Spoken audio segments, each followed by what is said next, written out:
jawatan, ingat nak naik pangkat, ingat benda-benda yang tak membawa ke akhirat.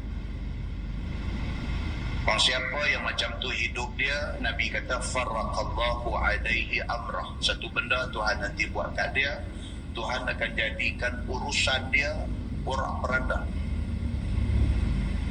Dia buat tak jadi belakang.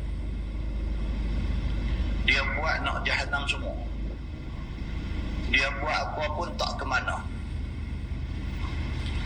Wa ja'ala faqrahu baina 'ainai. Nabi kata bahkan Allah akan jadikan di antara dua mata dia kefakiran. Maknanya dapat 1,000 tak cukup, dapat 5,000 tak cukup, dapat 10,000 tak cukup, dapat 20,000 sebulan tak cukup.